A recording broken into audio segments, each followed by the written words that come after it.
October 7, 2024, Day 4 in Nagoya, Japan. Today was a slow kind of day. We just took time to go around Nagoya. We did not book any tours this time. From our Airbnb, we headed to Atsuta Shrine. This is the second most important Shinto shrine next to Ise Shrine. Andito rin raw yung Kusanagi no Tsurugi. It's an ancient sword that is one of the 3 sacred treasures of Japan.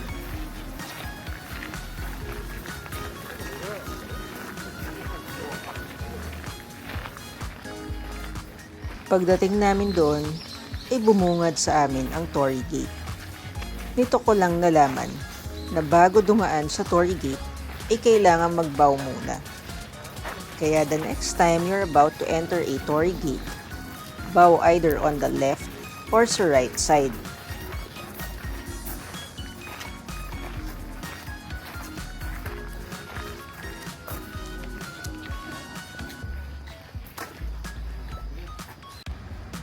Pagpasok namin, ay nakita namin ang Kusanagi Square.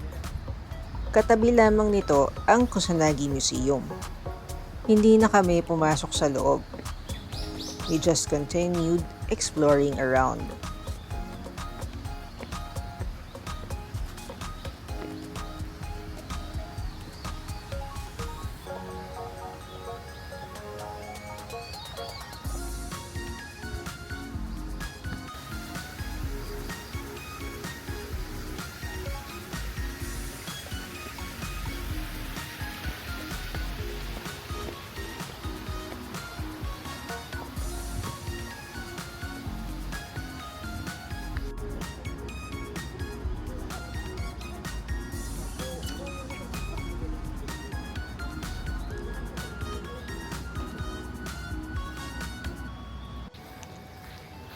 Inside the shrine complex, we saw the 1,000-year-old tree.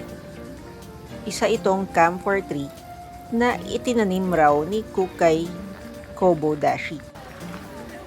Fun fact, ang mga bumisita raw ng Atsuta Shrine ay makakatanggap ng power na mula sa nasabing puno.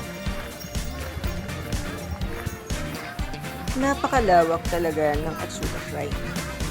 Do note that there are areas na bawal mag-take ng photos and videos.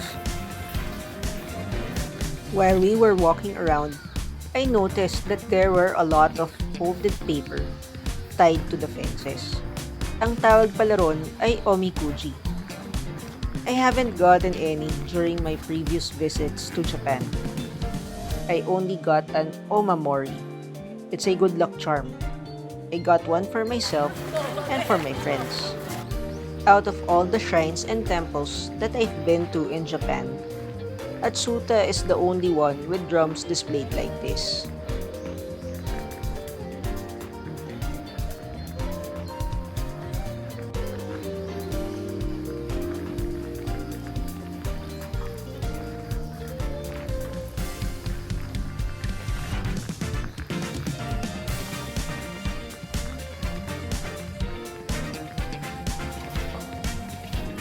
The purification ritual when visiting a temple in Japan is one of the things you would usually observe.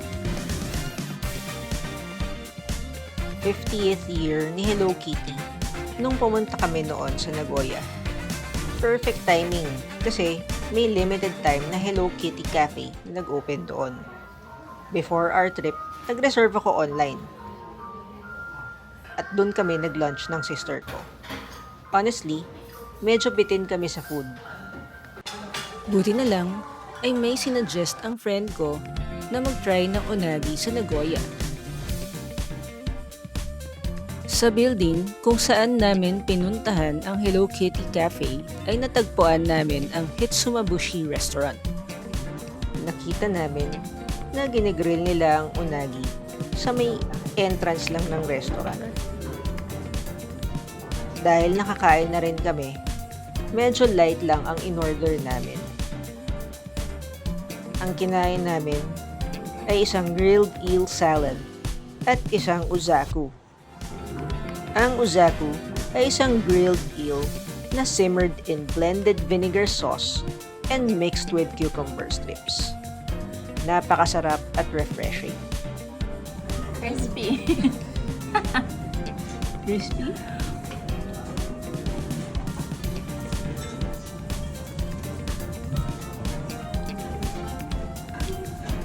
Mami.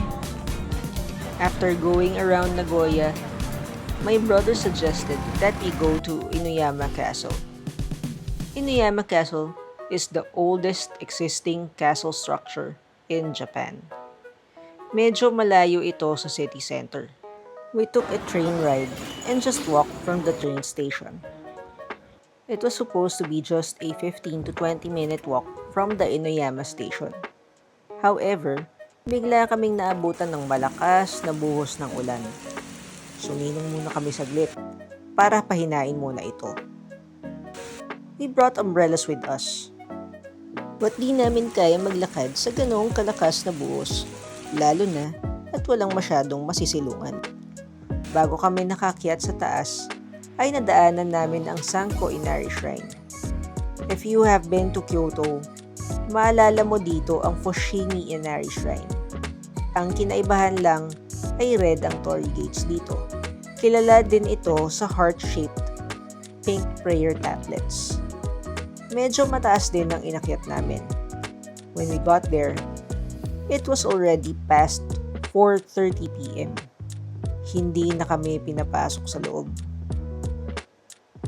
Until 4:30 p.m. lang pala kasi sila nagpapapasok. Inuyama Castle is open from 9 a.m. to 5 p.m. and is closed from December 29 to December 31. While on our way back to the Inuyama station, we chanced upon a restaurant specializing in sushi.